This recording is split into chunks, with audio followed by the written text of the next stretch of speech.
Hello बच्चों। आज मैं लेकर आया हूँ आईपैक की दूसरी वीडियो।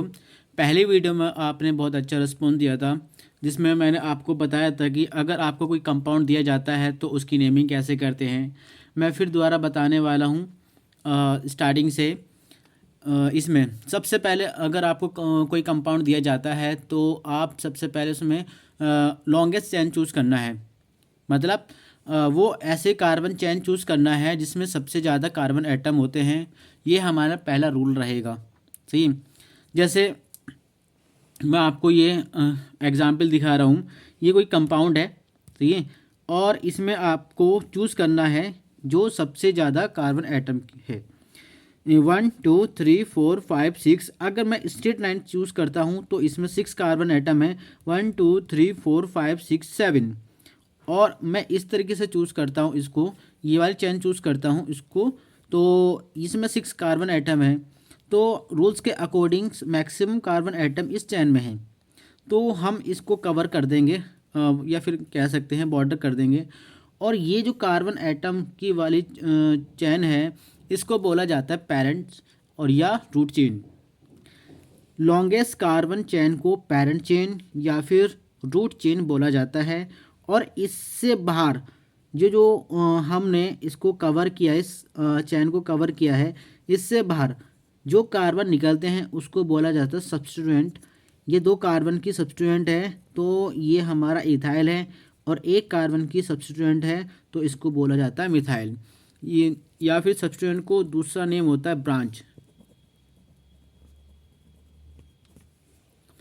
समझ में आया? मैं फिर दोबारा आपको बता देता हूँ।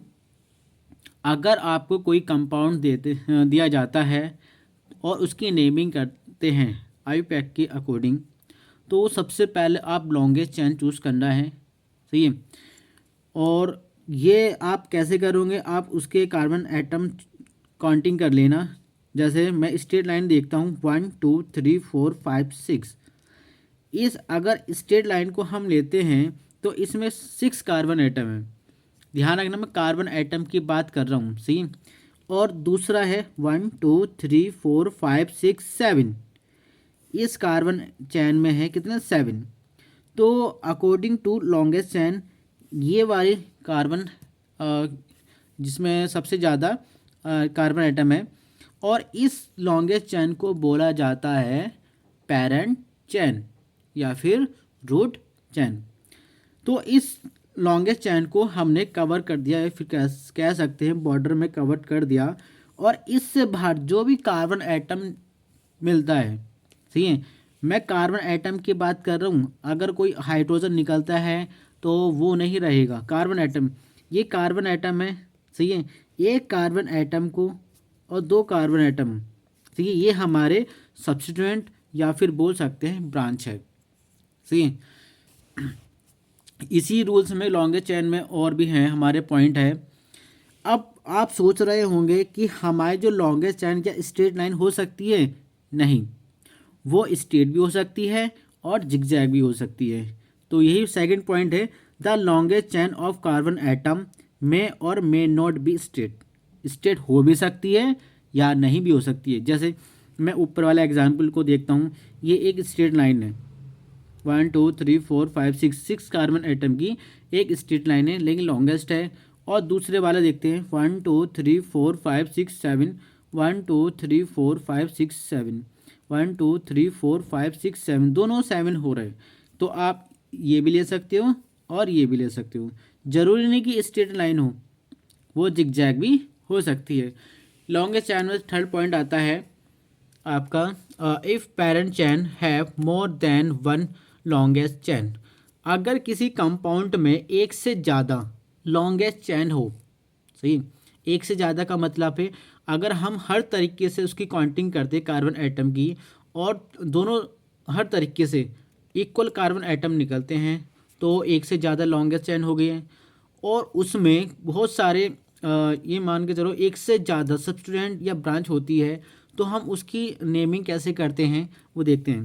देखो 1 2 3 4 5 6 7। 1 2 3 4 5 6 7 हमने 2 तरीके से गिना है। सही है। तीसरे 1 2 3 4 5 6 7, 3 तरीके से हमने काउंटिंग करी है, लेकिन इक्वल लॉन्गेस्ट चैन बैठ रही है। अब इसका मतलब ये तो नहीं है कि हम कोई से भी तरीके से कर लें। इसका एक रूल्स होता है कि हमें वो लॉन्गेस्ट चैन चूज करनी पड़ती है जिसमें सब सब्स्टिट्यूएंट जो हमारी ब्रांच होती है एक ही पेरेंट चेन में आ जाए। ये देखिए 1 2 3 4 5 6 7, अगर मैं ये वाली चूज़ करता हूँ तो ये हमारी ब्रांच, ये ब्रांच हो जाएगी। लेकिन ब्रांच नहीं, कॉम्प्लेक्स ब्रांच है। कॉम्प्लेक्स ब्रांच वे होती है जिसमें ब्रांच की ही ब्रांच होती है। ये ब्रांच है और उसमें से ब्रांच निकल रही है, सही। तो ये नहीं होगा 1 2 3 4 5 6 7, अगर मैं ये लेता हूँ तो ये छूट जाती है, ये भी कॉम्प्लेक्स है। अब इस बात को देखिए, अगर मैं स्ट्रेट लाइन देखता हूँ, ये चूज़ करता हूँ लॉन्गेस्ट चैन में, तो जितने भी हमारी ब्रांच है वो पेरेंट चैन में इंक्लूड हो जाएगी। तो मेरे अकॉर्डिंग ये वाली लॉन्गेस्ट चैन राइट रहेगी। ये चीज़ का ध्यान रखना, अगर आपको कोई भी कंपाउंड दिया जाता है, सही है, और उसमें एक से ज़्यादा लॉन्गेस्ट चैन है, तो आपको वो चैन चूज़ करनी पड़ेगी जिसमें सब सब्स्टिट्यूएंट फंक्शनल ग्रुप उस पेरेंट चैन में इंक्लूड हो जाए, वही राइट रहेगी। जैसे इस वाले एग्जाम्पल में मैंने आपको बताया था 3 तरीके की लॉन्गेस्ट चैन थी, इक्वल बैठ रहे थे, लेकिन इसमें हमारे जो ब्रांच थे ना वो अलग अलग बैठ रहे थे। तो मैंने स्टेट लॉन्गेस्ट चैन चूज़ करी, जितने भी हमारे ये क्या है ब्रांच है सब इस एक पेरेंट चैन में इंक्लूड हो गए। इसमें देखिए एक और एग्जाम्पल हमारा, आप इधर देखते हैं 1 2 3 4 5 6 7, अगर मैं ये वाली चैन चूज़ करता हूँ तो हमारे कॉम्प्लेक्स रह जाएगा। ये कॉम्प्लेक्स आपको समझ में आ गया है। वे कॉम्प्लेक्स वे कंपाउंड होते हैं, या फिर ये मान के चलो सब्स्टिट्यूएंट होते हैं जिसमें ब्रांच की ही ब्रांच जुड़ी होती है। अगर आप ये वाली कार्बन चैन चूज़ कर रहे हो तो ये आपकी क्या ब्रांच है, लेकिन एक और ब्रांच निकल रही है 1 2 3 4 5 6 7, अगर आप ये वाली चूज़ करते हैं तो जितने भी आपके ब्रांच हैं ना सब इसमें इंक्लूड हो जाएंगे।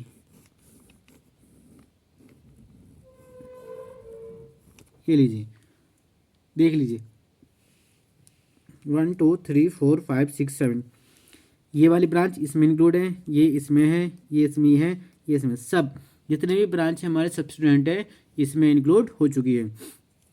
ये तो पहला रूल था लॉन्गेस्ट चैन का, जो मैंने बताए थे। फिर दोबारा डिस्कस करता हूँ।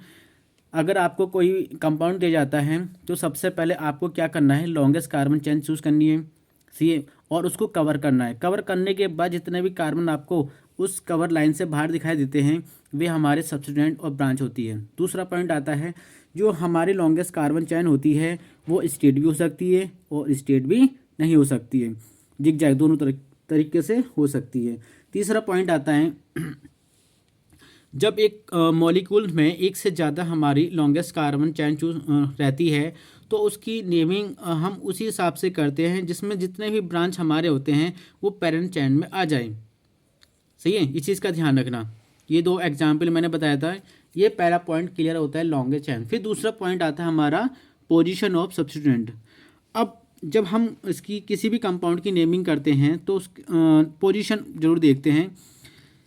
अब सब्स्टिट्यूएंट की पोजीशन, ये तो लॉन्गेस्ट चैन्स मैंने स्टार्टिंग में बता दिया था। अब आता है पोजीशंस। पोजीशन का मतलब होता है कि अब हम नंबरिंग करेंगे।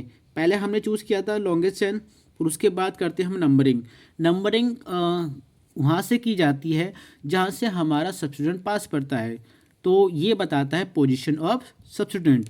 वो कह रहा है number of carbon atom of parent chain are starting from the end which gives lower number of carbon atom. Carbon atom ये वाला है सब्स्टिट्यूएंट, इसको बोल सकते हैं सब्स्टिट्यूएंट। जो सब्स्टिट्यूएंट सबसे पास होगा वहाँ से हम नंबरिंग करेंगे। जैसे 2 एग्जाम्पल दे रहा हूँ। ये स्केलेटल कार्बन कंपाउंड है, ये स्केलेटल वे कार्बन कंपाउंड होते हैं जो सिर्फ कार्बन से मिलकर बने होते हैं, इसमें कोई भी अदर एटम नहीं होता। जैसे 2 कंपाउंड है, पहले इसको देखते हैं 1 2 3 4 5 6 कार्बन की चैन है और नंबरिंग हमें करनी है।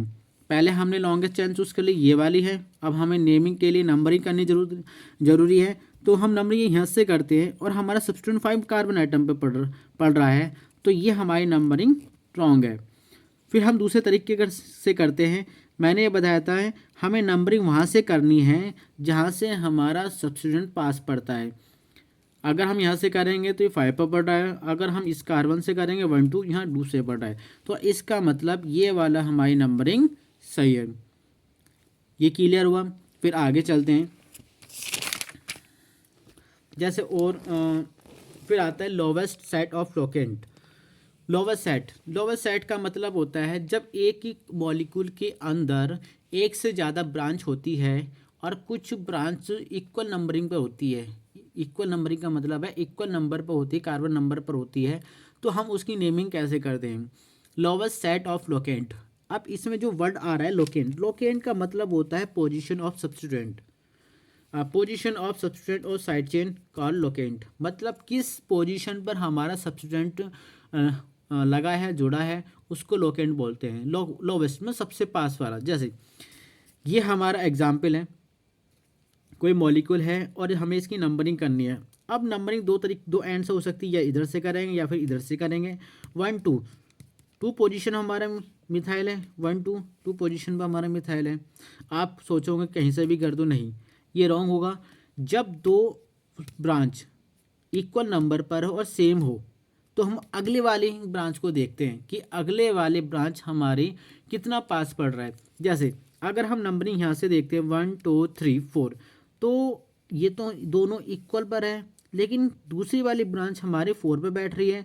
और अगर इधर से नंबरिंग करते हैं 1 2 3, तो ये 3 पर बैठ रही है, तो इसका मतलब ये वाली नंबरिंग सही रहेगी, ना कि ये वाली। क्लियर हुआ? इसको बोला जाता है लोवेस्ट सेट ऑफ लोकेंट। एक और एग्जाम्पल देखते हैं। जैसे नीचे 1 2, ये भी बिल्कुल सेम एग्जाम्पल है। अगर हम नंबरिंग इधर से कर रहे हैं तो ये रॉन्ग रहेगी और ये वाली राइट रहेगी। फिर आता है 4th पॉइंट हमारे, present of more than one same substituent. कोई कंपाउंड है और उस कंपाउंड में एक से ज़्यादा सेम सब्स्टिट्यूएंट है। सेम का मतलब है कि या तो मिथाइल हो सकती है, या फिर इथाइल या प्रोपाइल, या कोई फंक्शनल ग्रुप। तो उसकी नेमिंग कैसे करते हैं? देखो, ये हमारा कंपाउंड है। सबसे पहले आपको क्या करना है? लॉन्गेस्ट कार्बन चेन चूज़ करना है। दूसरा पॉइंट हमारा है नंबरिंग हम वहाँ से करें जहाँ से हमारा सब्स्टिट्यूएंट पास पड़ता है। फिर जब उसकी नेमिंग करते हैं तो इसमें देखो 2 कार्बन पर मिथाइल आ रहा है, तो जब हम इसकी नेमिंग करते हैं ना, तो इस सबसे पहले हमारा किसका नाम आता है? ब्रांच का। फिर आता है हमारा रूट का, फिर आता है हमारा फंक्शनल ग्रुप का। तो ब्रांच हमारी किस पर? 2 2 डाई मिथाइल। कितने कार्बन की है? प्रोपेन। देखो, 2 ब्रांच हमारे सेम कार्बन एटम पर है, सेम ब्रांच है, ध्यान रखना। तो जब ऐसी कंडीशन आती है तो हम डाई का यूज़ करते हैं। अगर एक ब्रांच 3 टाइम आती है तो हम ट्राई का यूज़ करेंगे, 4 टाइम आती है टेट्रा, 5 टाइम आती है पेंटा, 6 टाइम आती है हेक्सा। तो ये रूल यही बताता है कि अगर किसी कंपाउंड में एक से ज़्यादा सब्स्टिट्यूएंट होते हैं, सेम सब्स्टिट्यूएंट, तो उसकी नेमिंग कैसे? अगर सेम सब्स्टिट्यूएंट 2 टाइम आ रहा है तो उसके लिए डाई, अगर 3 टाइम आ रहा है तो उसके लिए ट्राई, 4 टाइम आ रहा है तो उसके लिए टेट्रा।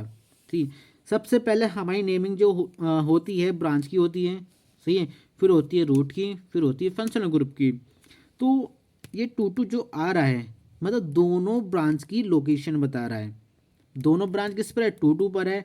डाई इसलिए आया है क्योंकि सेम ब्रांच हमारी 2 टाइम आए हैं, तो 2 टाइम के लिए ट्राई आ रहा है। अगर ये 3 टाइम आते हैं तो सॉरी 2 टाइम के लिए डाई, और 3 टाइम के लिए ट्राई, 4 टाइम के लिए टेट्रा, सही है। और प्रोपेन का मतलब हो गया प्रोप, मतलब 3 कार्बन की रूट, सही है। और एन का मतलब इसमें सिंगल बॉन्ड है, प्रोपेन। ऐसी एक और एग्जाम्पल देखते हैं। ये दूसरा एग्जाम 1 2 3 4 5 5 कार्बन की लॉन्गेस्ट चैन है। नंबरिंग हम यहाँ से करते हैं, यहाँ से बात एक ही है।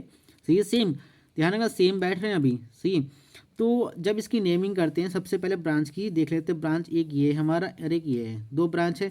क्यों? क्योंकि हम लॉन्गेस्ट चैन को कवर करते हैं और इससे बाहर जो भी हमारी कार्बन दिखाई देता है उसको ब्रांच बोला जाता है सब्सटीट्यूएंट। तो नेमिंग पहले कौन से पे 2 पर, फिर कौन से 4 पर, 2 है तो इसका मैं डाई, फिर आता है आपका मिथाइल। कितने कार्बन की रूट है, ब्रांच का काम हो गया। फिर आते रूट का कितना है 5, 5 कार्बन की क्या pent, single bond in pentane. ये इसकी नेमिंग है। फिर इसका 5th पॉइंट आता है हमारा नेमिंग डिफरेंट सब्सटीट्यूएंट्स। पहले वाले जो रूल्स बताया गया था कि किसी कंपाउंड के अंदर सेम सब्सटीट्यूएंट आते हैं उसकी नेमिंग कैसे करते हैं। अगर सेम सब्सटीट्यूएंट दो बार आ रहा है तो डाई यूज़ करेंगे, 3 बार आ रहा है तो ट्राई, 4 बार आ रहा है तो टेट्रा। लेकिन अगर किसी कंपाउंड में डिफरेंट सब्सटीट्यूएंट दे दिया गया तो उसकी नेमिंग कैसे करते हैं। जैसे ये कंपाउंड दिया गया तो इसमें पहला रूल अप्लाई करेंगे। पहला रूल क्या है हमारा, लॉन्गेस्ट कार्बन चेन देख लेते हैं। 1 2 3 4 5, 1 2 3 4 5। ठीक है, दोनों तरफ से 4 बैठ रहा है, सॉरी दोनों तरफ से 5, 1 2 3 4 5, 1 2 3 4 5, 5 5। लेकिन मैंने ये बताया था अगर कोई कंपाउंड, किसी कंपाउंड के अंदर एक से ज़्यादा लॉन्गेस्ट कार्बन चैन होती है तो हमें वो चैन चूज़ करनी है जिसमें ऑल ब्रांच हमारी पेरेंट चैन में इंक्लूड हो जाए। अगर मैं ये वाली चूज़ करता हूँ तो ये ब्रांच में ब्रांच कॉम्प्लेक्स हो रही है। सही है, और ये वाली अगर मैं चूज़ करता हूँ तो जितने भी सब्सटीट्यूएंट हैं हमारी इसी पेरेंट चैन में इंक्लूड हो जाएगी। इसके बाद देखिए पहला रूल क्लियर हुआ। उसके बाद आती नंबरिंग। नंबरिंग हम देखे हैं कहाँ से करेंगे, 1 2 3 1 2। मैंने ये कहा था कि नंबरिंग हम वहाँ से करेंगे जहाँ से हमारी लॉन्गेस्ट सब्सटीट्यूएंट पास में पड़ती हो।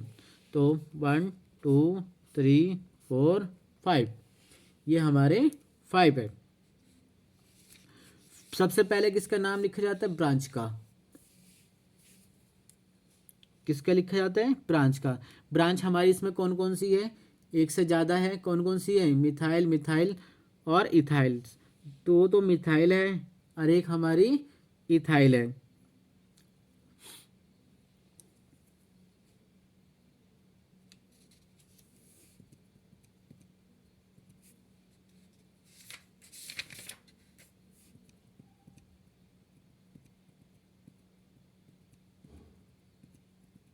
हाँ, इसमें कौन कौन सी हमारी ब्रांच है, सॉरी हाँ ब्रांच कितनी है, एक मिथाइल, मिथाइल, इथाइल है। मतलब एक से ज़्यादा है, डिफरेंट है, ये इथाइल है, ये मिथाइल, मिथाइल। अब आप सोच रहे होंगे कि हम कैसे आइडेंटिफाई करें कि इथाइल कौन सा होता है, मिथाइल कौन सा होता है।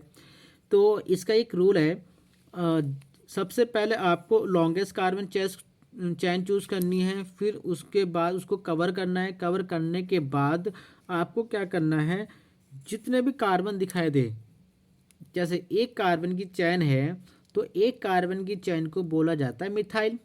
ये भी एक कार्बन की चैन है, क्या बोला जाता है, मिथाइल। अब ये ऊपर वाली है, ऊपर वाली कार्बन से कार्बन जुड़ा है, इसका में चैन है, और ये कार्बन को बोला जाता है इथाइल, क्योंकि 2 कार्बन की चैन को बोला जाता है इथाइल। क्लियर हुआ। आप इस तरीके से इसको आइडेंटिफाई कर सकते हैं। लेकिन नेमिंग किस तरीके से करें, नेमिंग मैंने आपको बताया, सबसे पहले नेम होता है ब्रांच का, फिर उसके बाद होता है रूट का, और उसके बाद होता है फिर आपका फंक्शनल ग्रुप। तो पहले हम ब्रांच की नेमिंग करते हैं। अब पहले वाले रूल्स में मैंने आपको बताया था अगर एक ब्रांच मतलब सेम ब्रांच आती है तो हम किस तरह से नेमिंग कर सकते हैं। लेकिन इसमें डिफरेंट ब्रांच है हमारी, तो हम इसमें अब रूल लगाएंगे अल्फ़ाबेटिकल ऑर्डर। आप सोच रहे होंगे अल्फ़ाबेटिकल ऑर्डर क्या होता है। अल्फ़ाबेटिकल ऑर्डर वे होता है जो अल्फ़ाबेट, जिस नेमिंग की अल्फ़ाबेट पहले आती है उसकी नेमिंग पहले करेंगे, या फिर ये बोलेंगे जिस ब्रांच की पहला वर्ड सही अल्फ़ाबेट में पहला आता है उसको हम नेमिंग पहले करेंगे। जैसे ये इथाइल है, ये आपका दोनों क्या मिथाइल है। अब अल्फ़ाबेट में या फिर कह रहे हैं अल्फ़ा चार्ट में सबसे पहले नेम किसका आता है? ई का आता है, एम का आता है? तो ई का आता है ना। तो सबसे पहले नेमिंग हम इसकी करेंगे, इथाइल। अब इथाइल कौन सी पोजीशन पर है कार्बन की, पैरेंट चेन की कार्बन की? 3 पर। तो नेमिंग होगी 3 इथाइल, इसका हो गया। फिर हम करते हैं इन दोनों का 2 क्या है 2,3 डाई मिथाइल। अब आप सोच रहे होंगे यहाँ तो 3 इथाइल कर दिया है, 2,3 डाई मिथाइल कर दिया है। अब आपको सोचना है ये पैरेंट चेन में 2 ब्रांच हमारी पड़ रही है सेम, तो हम पीछे लोग जो पीछे वाला हमारा रूल है वो हम इसमें अप्लाई करेंगे। तो वही क्या है 2,3 डाई मिथाइल। कितना है 2,3 डाई मिथाइल। डाई किस लिए है 2 टाइम है, और 2 और 3 मिथाइल की पोजीशन है। जब ब्रांच का नेमिंग कंप्लीट हो जाता है फिर आता है रूट। रूट कितने कार्बन की है 5, तो इसके बोला जाता है पेंट। अब सिंगल बॉन्ड एन, या मिला के लिख दो या फिर पेंटेन एक साथ, आपको बुक में एक साथ ही मिलेंगे तो आप एक साथ राइट कर दीजिए। इसी तरीके से हम दूसरी नेमिंग करते, 2 कंपाउंड है हमारे। अब देखो नेमिंग आप 1 2 3 1 2 3 4, तो यहाँ से पास पड़ रहा है हमारी ब्रांच कौन सी इथाइल। 1 2 3 3 4 5 6 7 1 2 3 4 5 6 7, देखो सेम है 1 2 3 4 5 6 7 1 2 3 4 5 6 7, लेकिन हमारे क्या यहाँ से पास पड़ रहा है। अगर हम ये वाली चूज़ कर दें तब भी नेमिंग हमें यहाँ से करनी पड़ती, ये वाली चूज़ कर रहे हैं तो तब भी नेमिंग हमें यहाँ से करनी पड़ेगी। तो हमने लिया है स्ट्रेट लाइन को लॉन्गेस्ट चैन, सही है, इसको कवर कर दिया है। अब इससे बाहर लॉन्गेस्ट चैन से बाहर जो भी बाहर आपको दिखाई दे रहा है, कितने कार्बन की चैन है ये हमारे 2 कार्बन, 2 कार्बन की चैन को क्या बोलते हैं इथाइल। और यहाँ एक कार्बन की चैन को क्या बोलते हैं मिथाइल्स, यहाँ पर भी मिथाइल। और आपको दिखाई दे रहा है कि हमारा एक ब्रांच है मिथाइल 2 टाइम आया है और इथाइल 1 टाइम। चलो नंबरिंग करते हैं, नंबरिंग तो हमने कर ली, फिर आप करते हैं नेमिंग। नेमिंग सबसे पहले होती है ब्रांच की, सही है। ब्रांच किस कार्बन, अब एक से ज़्यादा ब्रांच है तो हम अल्फ़ाबेटिकल ऑर्डर यूज़ करेंगे।